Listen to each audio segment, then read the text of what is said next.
Lalu Nadeus berkata, di sebelah sana mereka membangun kemah di tempat depan pintu gerbang utama. Baiklah, ucap Mincu, apa maksudmu baik? Rega, apa? Bisakah kau memberi sedikit waktu? Aku bisa menahan mereka tanpa bantuanmu, ucap Rega Pancaos. Baiklah, kalau begitu aku akan menyerahkannya padamu. Mincu melompat ke arah para jurid musuh. Ini adalah pertarungan yang tidak bisa dimenangkan hanya dengan menahan garis depan, ucap Mincu.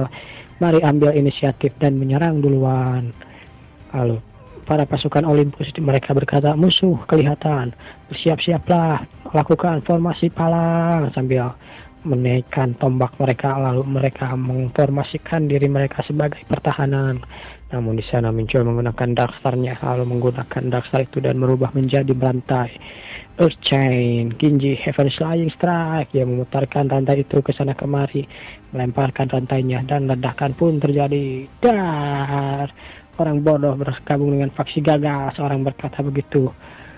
Entah apa rasa orang ini, tapi apa yang kau bisa lakukan terhadap jumlah yang sangat besar kali ini, ucap orang itu. Sementara itu muncul membantai para ordo kesatria milik Olympus. Bangkitlah yang mati, ucap orang itu. Mereka pun bangkit. Masar, kau telah kembali. Ya, ini adalah Rise Dead, membangkitkan mayat-mayat dengan sebagian undead. Yang mulia, tidak perlu mengirimkan pertarung pada attack ini, sudah lebih dari cukup. Tidak, tapi apa ini undead? Tidak ada yang menyebutkan yang sebelumnya tentang hal ini. Dia berkata tentang sesuatu, dan akhirnya mereka pun bangkit dan berteriak. Wah! Dengan prajurit tanah liat regal digabung dengan pasukan immortal milikku, keunggulannya menjadi berputar lebih baik. Aku perlu menemukan komandan mereka dengan cepat melalui celah ini. Lalu terlihat kobaran api yang sangat besar dan ledakan pun terjadi. Dari depan muncul terlihat beberapa penyihir rupanya melancarkan serangan pada muncul. Apa sudah selesai? Hanya non-ranker tapi mampu mengendalikan monster-monster seperti itu. Tetap saja dengan pukulan telak seperti ini tidak mungkin dia tidak terluka. Namun mereka terkejut dengan sesuatu aura yang dikeluarkan oleh seseorang menebas pipi mereka. Apa ini? Membiarkan pertahanan turun dan memastikan kau berhasil membunuhnya ya. Ini adalah protective aura. Muncul menggunakannya sambil mengeluarkan beberapa dagger di tangan kanannya. Kecerobohan di medan perang sama dengan mati, ucap Muncul. Baiklah, bersiaplah. Namun di sana para penyihir itu berkata, apa selamat dari serangan itu? Ini benar-benar konyol, nggak masuk akal. Pemberitahuan muncul setelah semuanya yang terjadi. Komandan ketujuh Olympus telah dikalahkan. Muncul yang tidak mau berpuas diri dengan semuanya. Dia ingin mengalahkan semua komandannya. Pasukan Olympus dalam radius 1 kilo mengalami penurunan 20% dan abnormal. Tunggu, Mage Obius telah tumbang. Apa yang terjadi? Ucap orang lain. Sejak kapan Tuatha De Danann mendapatkan penantang seperti ini? Di sana muncul terlihat dengan tawanya yang sinis. Hehehe. Pertempuran intensif telah berakhir dengan cepat setelah kedatangannya. Namun bentengnya telah mengalami kerusakan besar. Beberapa kali kau sudah bertempur sejauh ini, adalah pertempuran ketiga. Tidak heran jika dinding bentengnya tidak akan bertahan lagi. Lalu muncul berkata pada Regal, tidak sama sekali sebetulnya karena seorang setangguh dirimu lah ada di sini bentengnya berhasil bertahan sampai sejauh ini. Namun di sana Regal yang bodoh amat lah. Muncul dalam hatinya berkata, tentu saja berhasil bertahan sampai 3 kali. Pertempuran di sini sangat luar biasa. Hal ini membuatku bertanya-tanya. Namun di sana, hei bocah, aku adalah Nadeus. Sebagai catatan, aku bukan bocah. Dia berkata begitu. Tanpa ada alasan tertentu, komandomu berusaha dengan susah payah di sini. Lalu Nadeus berkata, kau benar-benar tidak tahu apa-apa ya? Lalu dia menjelaskan itu karena faksi lain yang menerima bantuan dari luar. Dari Mobius yang mendukung Olympus sampai Wulin. Lalu Titan dan juga Gehenna ada di sini. Mereka didukung oleh total 7 komunitas secara perlahan memperluas pengaruh mereka. Tapi Tuatha De Danann kita tidak memiliki dukungan seperti itu. Tanpa dukungan dari komunitas apapun, kita secara cepat mulai tumbang. Tanpa dukungan apapun, apa itu hal yang umum? Muncul bertanya. Tentu saja tidak. Jika hal ini umum, rasanya terlalu kebetulan untuk sekedar menjadi kebetulan, bukan? Muncul berkata, iya, tentu saja. Apa yang terjadi jika suatu faksi mencapai kekuasaan 35%? Nadeus terus berkata, dinamika kekuatan reset para penantang faksi akan terreset lalu ke level selanjutnya. Semua faksi tersisa kehilangan sebagian poin kontribusinya dan faksi terlemah kehilangan semua keuntungannya.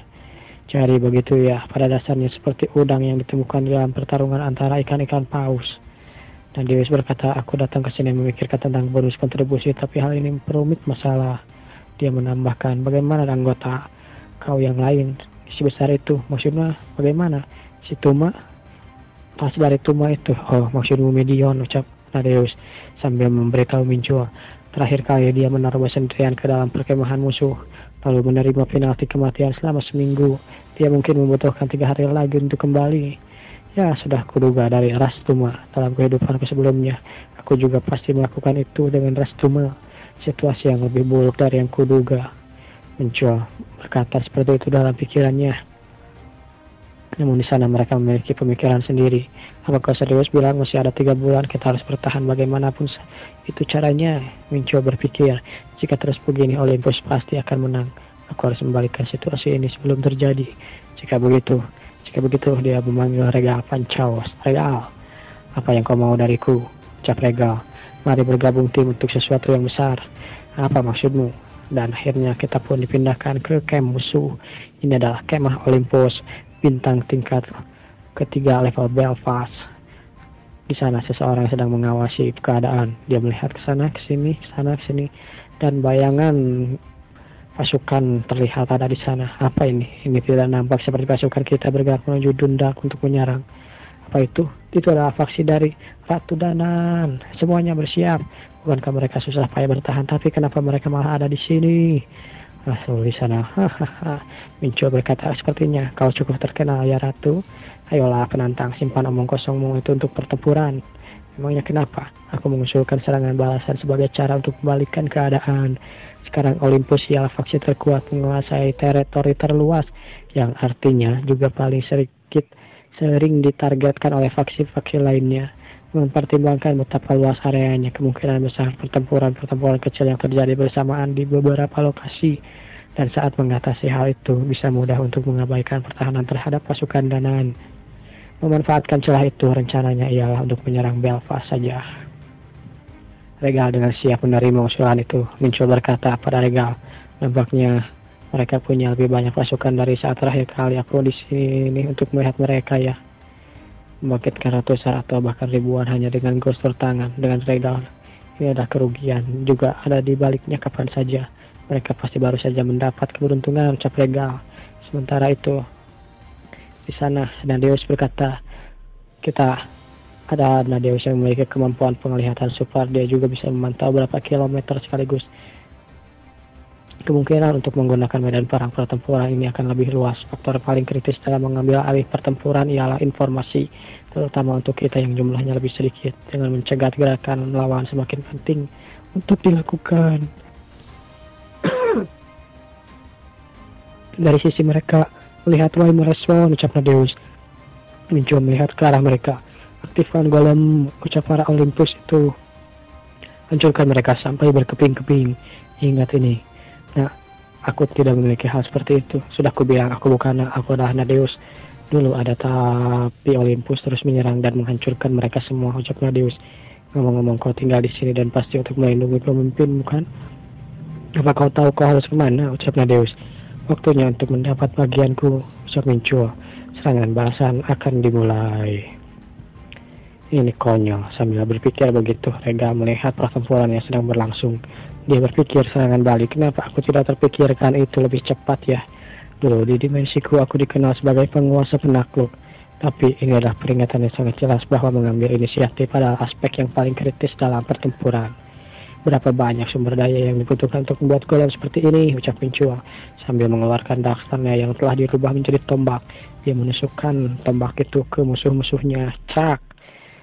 Sambil berpikir, Regal berkata, ajar Minchua orang yang kuat, tapi aku hadapi di lantai 7. Sepertinya dia bahkan lebih kuat ketimbang pertemuan terakhir kami.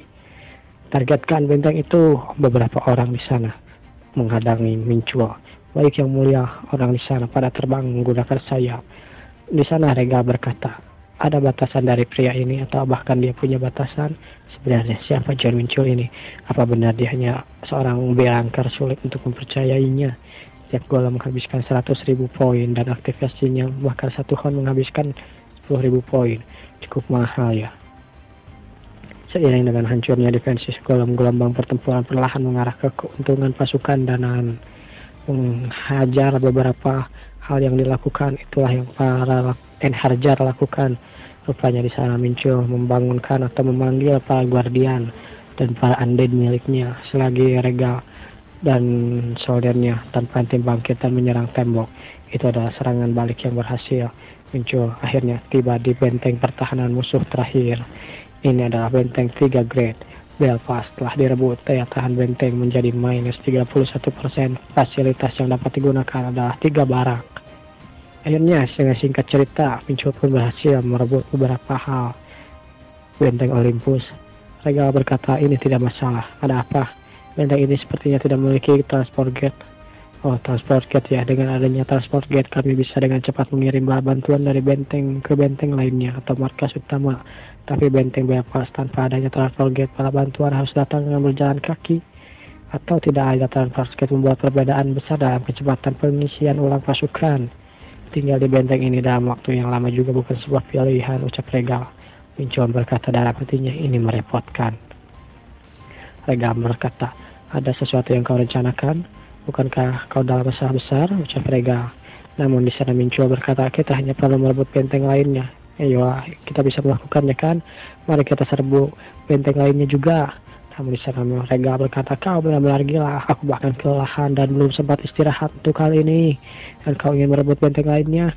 Ayolah, untungnya di sana ada gate transport. Kita gunakan saja nanti jika kita kepayahan di sana untuk pergi ke sini. Lalu akhirnya 2 benteng dalam 1 hari ya. Waktu begitu berlalu cepat ya. Pertahanan yang efektif benteng dengan transport gate itu penting. Lalu, hei nak, bukan nak, dia bilang begitu. Periksa sekitar. Tidak ada siapapun di sini, ucap Nadeus yang sambil berkata, jangan berhenti memanggilku bocah anak atau yang lainnya. Baiklah, ucap Pencul. Aku melewati medan perang secepat yang ku bisa dan merebut Waterford berlokasi di garisan pantai memiliki pegunungan di depannya, membuat musuh sulit untuk lewat dengan mudah. Dengan adanya transport gate dan sistem pertahanan yang sederhana, sekarang tempat ini adalah target selanjutnya, memiliki grade 1. Untuk sekarang bukankah berlebihan untuk menyerang lagi? Sama apanya dengan grade 1 pun bahkan Muncul tidak kesusahan. Dalam sekejap mereka langsung menyerbu benteng itu dan mengalahkannya. Saat mengatur ulang dengan mengamankan rute pasukan harus jadi prioritas. Waktu seperti ini kau dengan beraninya menginvestasikan poin. Lalu Muncul menggunakan poin yang telah digunakan. Kecepatan pemulihan benteng Waterworld meningkat sebesar 300%. Dalam 12 jam barak dan pelabuhan yang akan bisa digunakan. Di sana ada juga para undead Muncul dan manusia tanah liat milik Regal Van Chaos. Kita juga memerlukan pasukan untuk memperkuat garis depan. Bagaimana situasi terkini?